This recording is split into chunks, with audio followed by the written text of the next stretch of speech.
La société civile au Nord Kivu s'oppose contre l'inscription. Merci, état de siège pour la paix à Goma. À la base d'une vive polémique cette semaine, ces écrits énervent la population car ne cadrant pas avec la réalité au quotidien. La formule inédite du Forum pour la paix entre les Katangais s'est poursuivie ce mercredi. Les assises conduites par l'archevêque Mouteba connaissent la participation de plusieurs fils et filles influents de cette région du pays.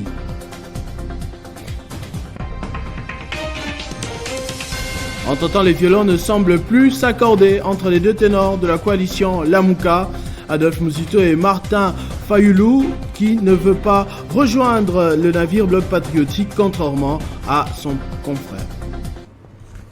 Mesdames et messieurs, bonsoir. Les écrits « Merci, état de siège pour la paix » placés sur le monument de la paix justement au quartier Les Volcans dans la ville de Goma suscitent une grande polémique au sein de la population. Pour la société civile, ceux qui écrivent ces textes-là ignorent complètement les réalités vécues au quotidien par la population de cette partie du pays. C'est un monument de la paix et que donc tant qu'il n'y a pas la paix, on ne pouvait pas dire qu'il y a la paix. Donc c'est une démagogie qu'on a fait porter à ces monuments-là pour faire croire aux gens qu'il y a la paix. Mais je vous dis que hier, les gens sont morts, donc il n'y a pas la paix jusqu'à ce jour.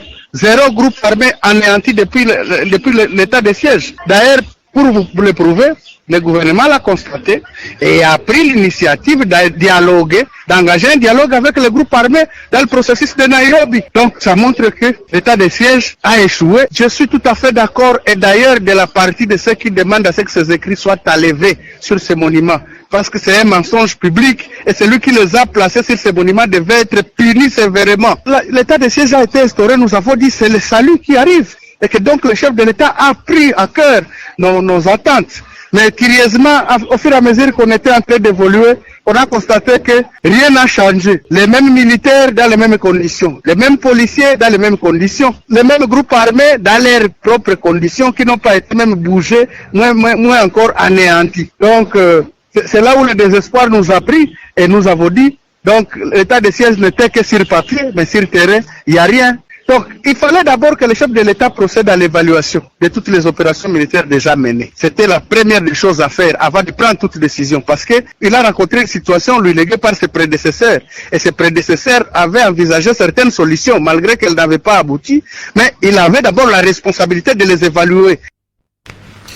Lubumbashi continue à accueillir en ce deuxième jour le Forum pour l'unité et la réconciliation des Katangais, organisé par l'Assemblée épiscopale de la province ecclésiastique de Lubumbashi à l'initiative de Monseigneur l'archevêque Fulgence Mouteba. Ces assises entendent mettre fin au tourbillon périlleux des divisions des fils et filles de l'espace Grand Katanga.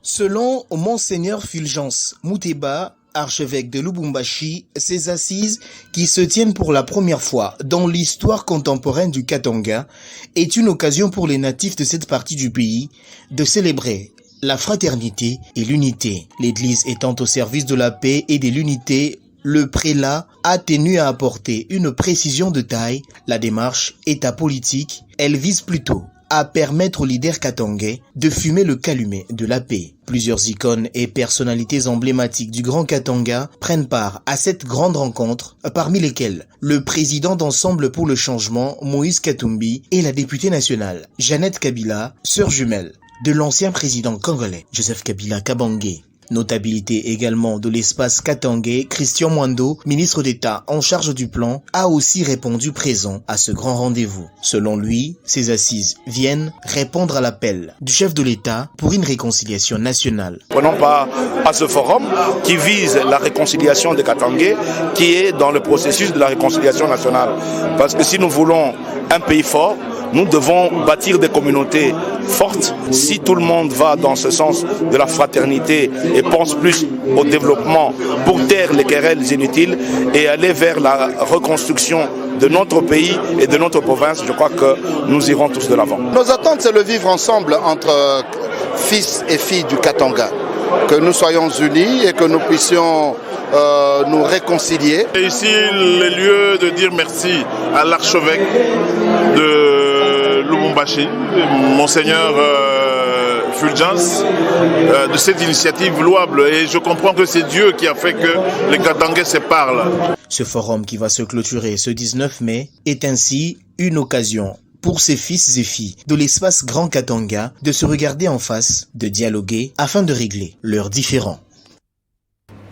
Il était temps de mettre fin à la pagaille qui s'est installée au sein de l'administration foncière. C'est le but de la réunion tenue entre le ministre de tutelle, Aimé Molendo Sakombi, et l'intersyndicale nationale de l'administration publique en vue d'élaguer la confusion qui règne dans les secteurs fonciers. La réunion tenue ce mercredi entre le patron des affaires foncières, Aimé Molendo Sakombi, et le bureau de l'intersyndicale nationale de l'administration publique, accompagné de l'intersyndicale sectorielle des affaires foncières, se voulait de clarifier les choses et remettre les pendules à l'heure, rapporte Fidel Kiangi, président de l'intersyndicale de la fonction publique. L'intersyndicale nationale de l'administration publique n'a pas cette vocation-là. Elle n'accepte pas qu'un non-élu puisse parler au nom des agents. Certes, les agents ont des revendications, mais ça doit être porté auprès des autorités par des structures qui portent le mandat des agents. Nous demandons aux agents de rester calmes.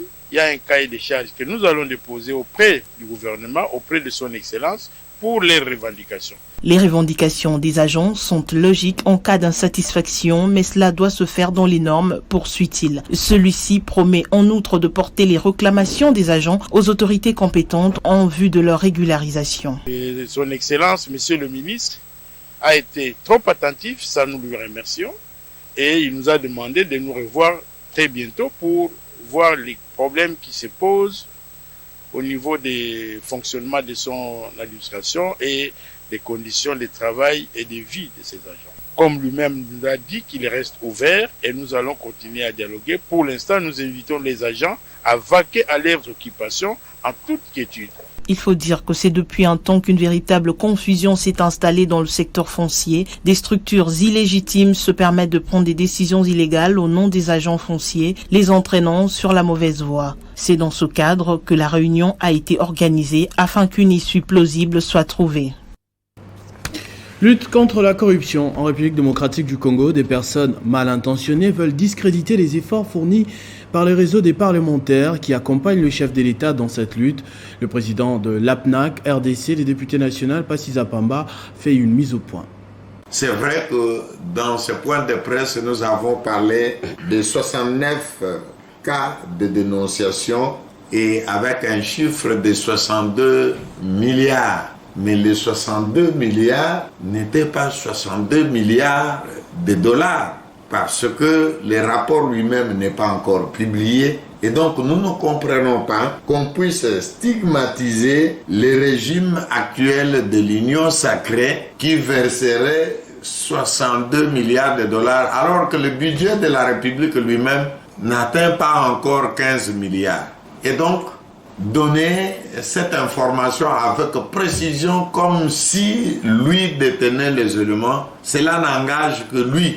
Vous devez retenir que je suis partisan de l'union sacrée et que je continuerai à défendre l'union sacrée, étant donné que mes opinions convergent exactement avec la volonté du président de la République. Et maintenant que nous avons un numéro vert, notre façon à nous d'aider les présidents de la République dans la lutte contre la corruption, c'est de mettre exactement à sa disposition les dénonciations de la population pour qu'ils puissent s'en servir.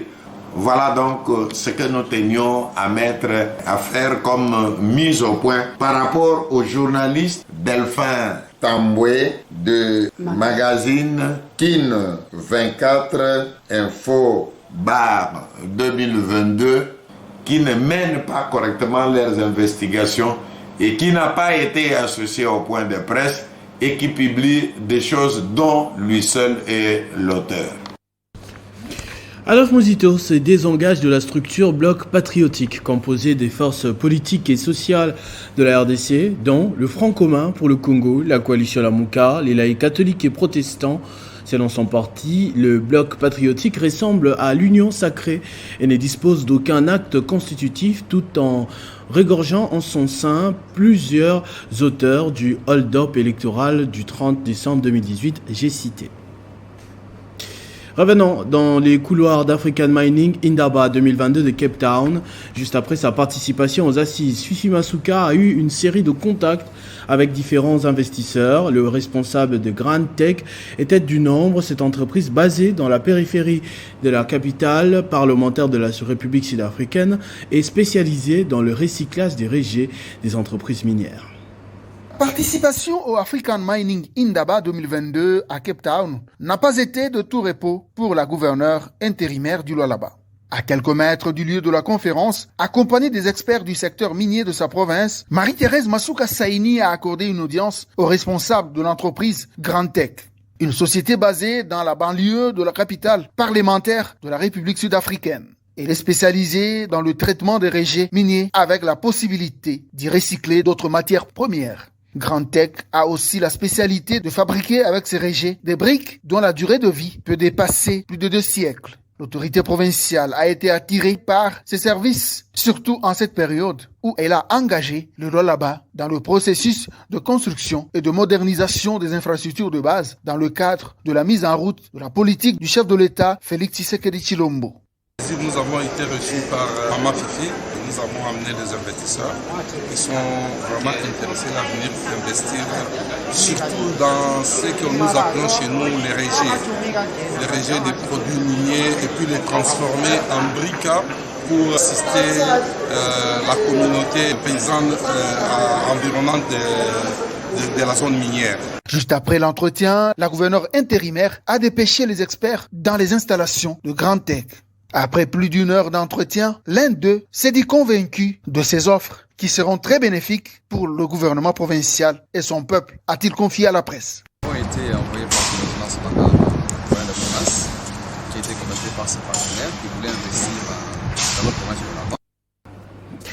Toujours lors de ces travaux, le directeur général de l'autorité de régulation de la sous-traitance dans le secteur privé a fait le point sur l'application de la loi qui fixe les règles applicables dans son secteur et dont la mise en application effective a commencé il y a 2 ans.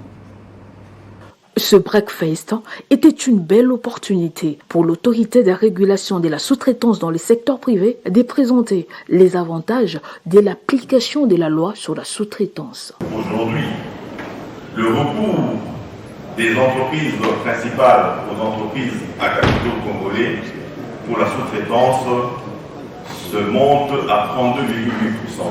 Devant le Premier ministre Jean-Michel Samaloukonde et quelques membres de son gouvernement, ainsi que les opérateurs miniers du monde entier venus à cette 25e édition d'Indaba Mining, le directeur général de la RSP a passé tout d'abord en revue l'évolution de la loi sur la sous-traitance en RDC. Cette loi prévoit que toutes les activités de sous-traitance soient réservées aux seules entreprises à capitaux congolais. Il faut que nous passions à l'étape de contrôle de façon effective et que les contrevenants soient sanctionnés et servent d'exemple aux autres pour que la loi soit appliquée strictement.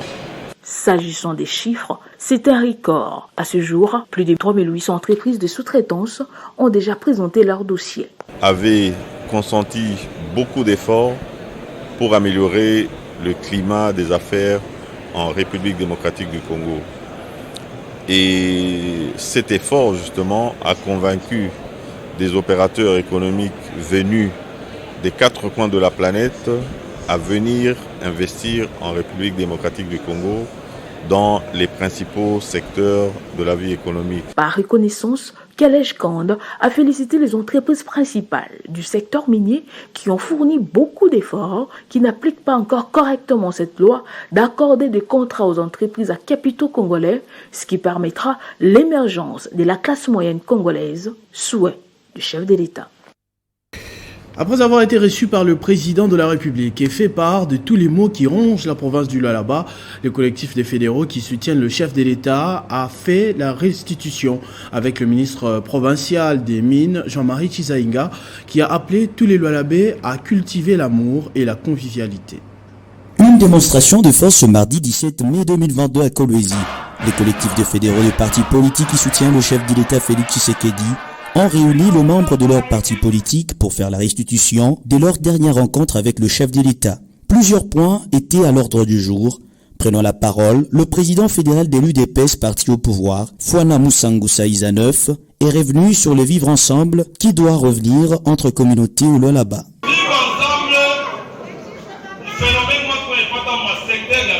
Le fédéral de MPC, Maître Gabin Kapenda, qui faisait partie de la délégation, a parlé du vœu de tout le Lualabé au retour de l'ordre institutionnel au Lualaba. Nous lui avons dit, le Lualaba se meurt.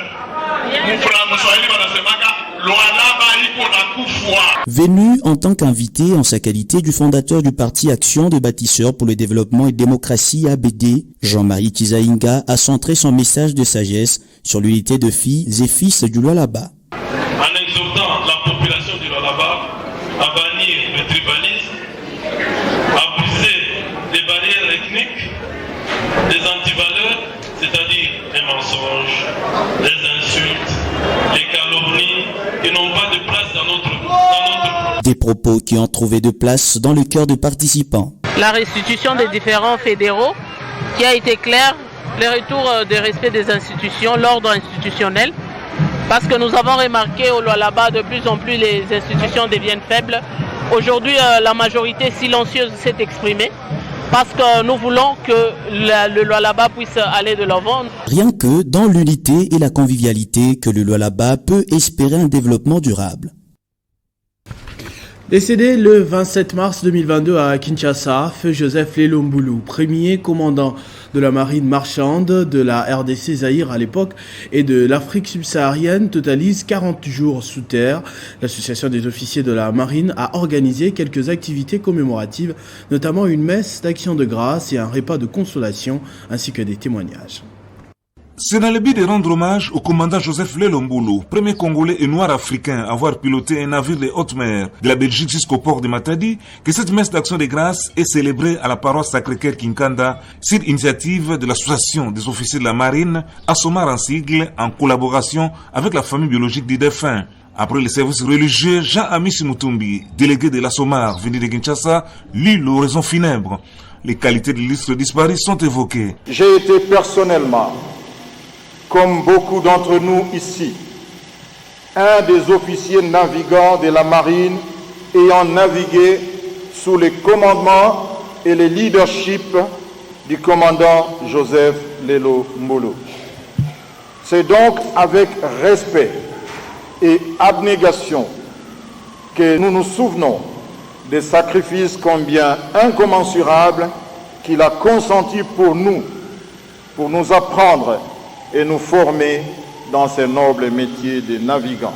Dans la soirée, la salle des banquets du Frat Hôtel Lédia de Matadi sert les cadres aux invités triés sur les volets, parmi lesquels des amis du Lions Club, des membres de famille, des connaissances, mais surtout des marins, pour le partage d'un repas de consolation et de témoignages. Le vœu de l'association des officiers de la marine est que le gouvernement songe à la formation des jeunes, ce qui serait une très bonne chose d'assurer la relève du commandant Lelo et tant d'autres encore partis dans l'au-delà après avoir fait la fierté de l'armement national. L'opinion pense qu'il serait aussi idéal que la RDC envisage à octroyer au commandant Joseph Lelo Mbulu une médaille de mérite, même à titre posthume. À nouveau né dans la sphère politique congolaise, l'Alliance panafricaine des cadres, APAC en sigle. Cette formation politique s'oriente dans le développement communautaire basé sur le panafricanisme intercontinental et s'engage à soutenir la vision du chef de l'État ainsi que sa candidature en 2023. L'Alliance panafricaine de cadres, APAC, un parti politique d'expression de valeurs de la solidarité, de la justice et du travail de tous, pour la bonne gouvernance, conduite par Jossard Etienne Tamboué, ces partis politiques visent à construire une nouvelle société moderne axée sur l'égalité des chances pour tous. La cérémonie de ces jours est revêt d'une grande importance par la mesure où elle consacre la présentation officielle de notre parti, l'Alliance panafricaine de cadres. La PAC, à l'instar de toutes les formes politiques qui se veulent citoyennes, a choisi de consacrer ses efforts pour le développement intégral de notre pays et voit sa ligne de conduite rencontrer le projet de société élaboré par le président de la République, Félix-Antoine Tshisekedi. En présence de plusieurs formations et personnalités politiques du pays, invités à ces assises, des cadres et militants, Jossard Tamboué a reçu des mains de l'abbé Yvan les emblèmes du parti APAC, symbole du début des activités. La particularité, c'est-à-dire que la PAC vient innover la classe politique. La classe va apporter des réformes efficaces pour une gouvernance des valeurs. Nous sommes les panafricanistes. Exploitation commune des richesses, la solidarité, l'amour et l'entraide envers tous les pères africains. Un appel pathétique, vibrant, solennel à tous les Congolais qui ont déjà l'âge de 18 ans d'adhérer à la PAC. La PAC défend la promotion de la liberté et la restauration de l'état de droit. Il soutient la vision du chef de l'État Félix Tshisekedi et sa réélection en 2023 et s'engage à aligner les candidats à tous les niveaux aux futures élections. Ce journal est terminé. Je vous en rappelle tout de suite les principaux titres. La société civile au Nord Kivu s'oppose contre l'inscription Merci État de siège pour la paix à Goma. À la base d'une vive polémique cette semaine, ces écrits énervent la population car ne cadrent pas avec la réalité du quotidien.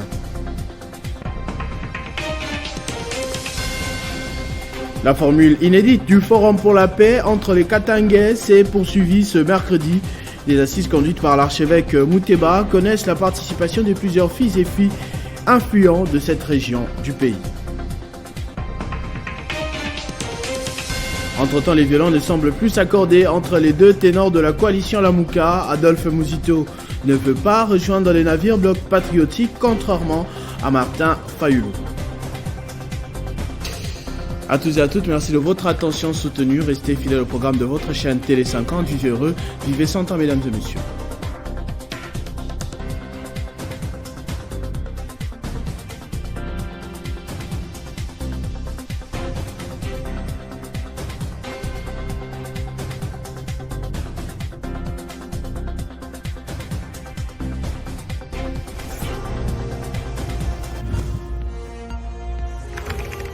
L'actualité reste incontinue.